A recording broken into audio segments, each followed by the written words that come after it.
कई बार टिकटों में फटते हुए अभी बंसी जी मेरे से नाराज हो जाएंगे, क्योंकि दीवार ने खोए आड़ो और घर ने खोए सड़ो। ये इनके कि बंसी जी और हमने आमने सामने चुनाव लड़ा है।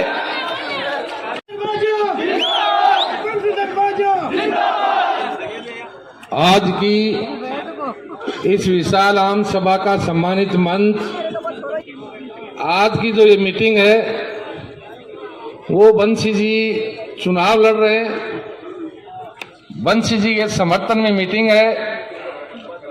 मैं भारत की कम्युनिस्ट पार्टी मार्क्सवादी से हूं। हमने 5 चुनाव इस खंडेला में लगातार लड़े हैं। कम्युनिस्ट पार्टी ने मेरे को उम्मीदवार बनाया था। इस चुनाव में हमने तय किया कि हम हमारी ताकत को बखेरना नहीं चाहते, इसलिए हम 4 जगह सीकर में चुनाव लड़ रहे हैं।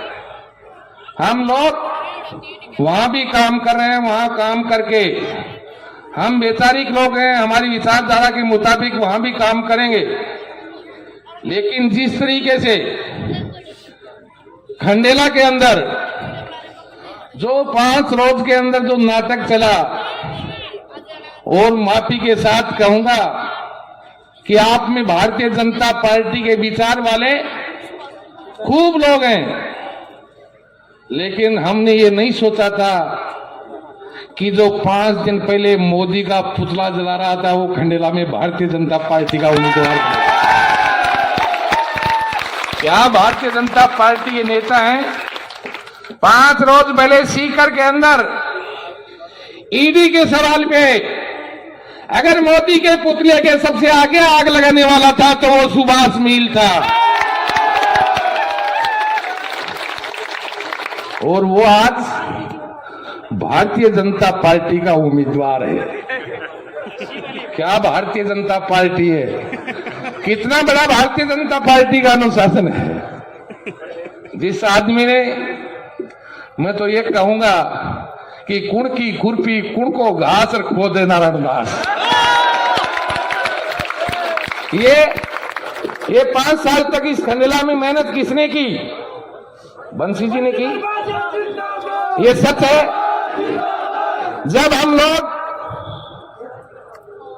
किसान के सवाल पे लड़ाइयां लड़ते थे तब हमारे साथ भारतीय जनता पार्टी मुर्दाबाद के नारे लगाते थे, वो आज जिंदाबाद के नारे लगा रहे हैं। और लोगों के मसीहा बन रहे हैं। मैं ये कहना चाहता हूं, क्या होगा? क्या इसे राजनीति कहते हैं? क्या इसे सिद्धांत कहते हैं? फकर के साथ कहूंगा, हो सकता है हमारे पास ताकत कम हो, लेकिन अनुशासन इतना बेहतरीन है कि हम यहां आज बंसी जी बाजा का समर्थन करने के लिए आए हैं। तो हमारी कम्युनिस्ट पार्टी के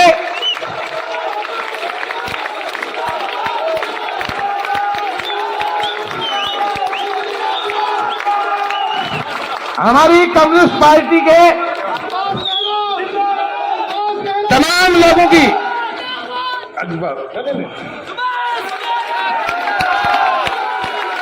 हमारी कम्युनिस्ट पार्टी के तमाम लोगों की मीटिंग करके हमारी कम्युनिस्ट पार्टी का एक भी कार्यकर्ता ऐसा नहीं है जिसने इसमें समर्थन में सहमति नहीं जताई है।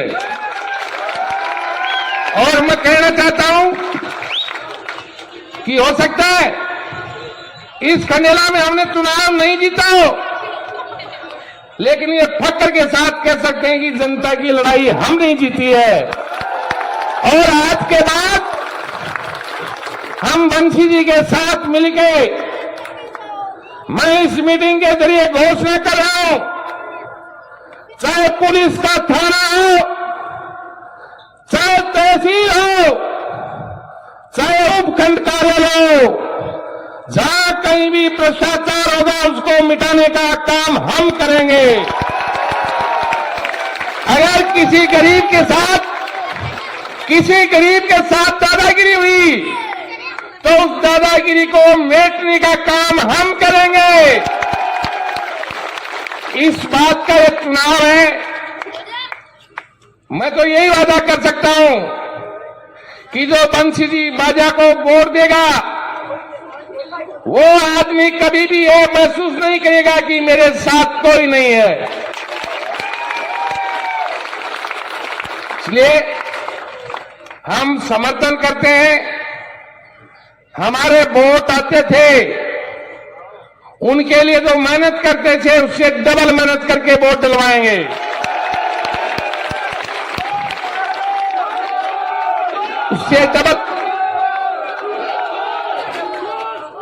उससे डबल मेहनत करेंगे।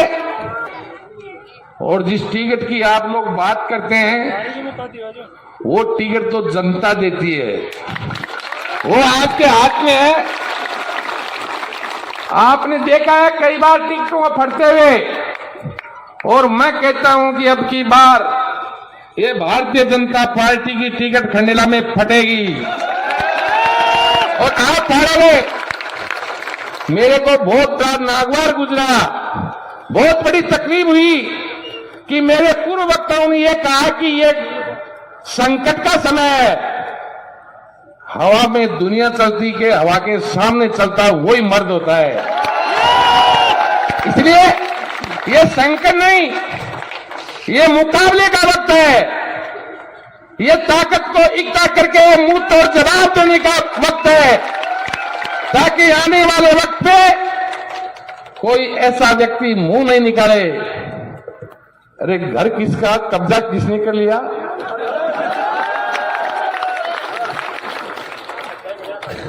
क्या ये अन्याय नहीं है?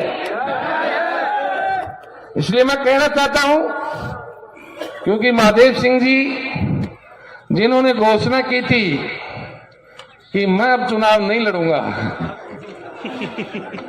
अरे हमारी तरफ देखो, हम हमारी पार्टी के इतने अनुशासित सिपाही हैं।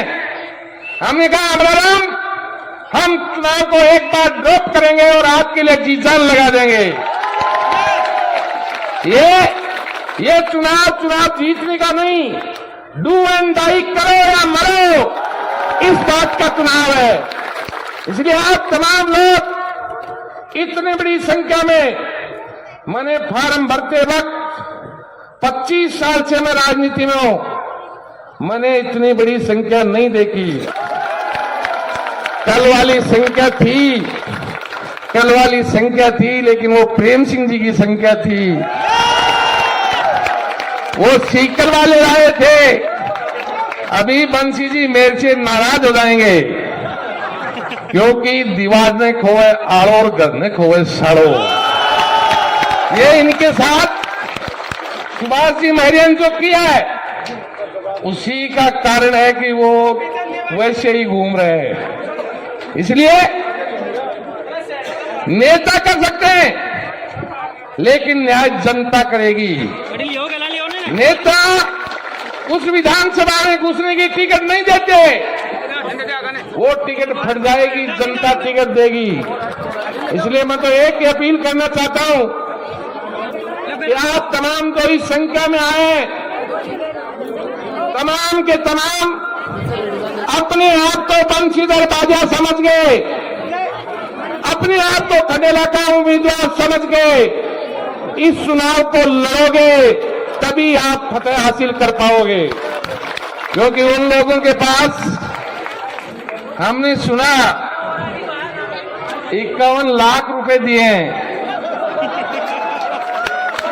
किसने दिए? वो आप जानते हैं कि कौन थे, क्यों दिए, वो भी आप जानते हो कि क्यों दिए। क्या वो लोग ये पैसे, इन पैसों के बल पे इस खंडेला में गुंडागर्दी पनपेगी या मिटेगी? इसलिए ये चुनाव इस खंडेला की जनता की हिफाजत का चुनाव है। ये चुनाव इस खंडेला की जनता की सुरक्षा का चुनाव है।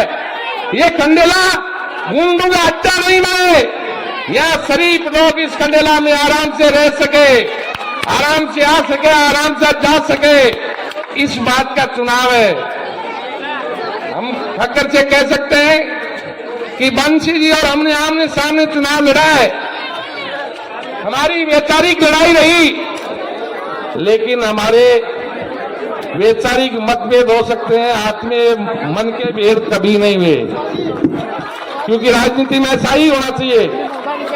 इसलिए मैं तो तमाम साथियों से पुनः अपील करते हुए एक अपील करूंगा कि मैं ज्यादातर, पूरा तो नहीं, मैं जहां मेरी जरूरत होगी मैं वहां बंसी जी के लिए मदद के लिए तैयार रहूंगा। लेकिन ये लोग अफवाह ज्यादा करते हैं। अगर सुभाष मेहरा 2 दिन दातारामगढ़ चला जाएगा तो पीछे से कहेंगे कि सुभाष मेहरा तो दूसरी जगह चला गया। सुभाष मेहरा ने कह दिया, जबान से कहा है, हम आगे कदम रखने के बाद पीछे कदम नहीं रखते, यही हमारी है।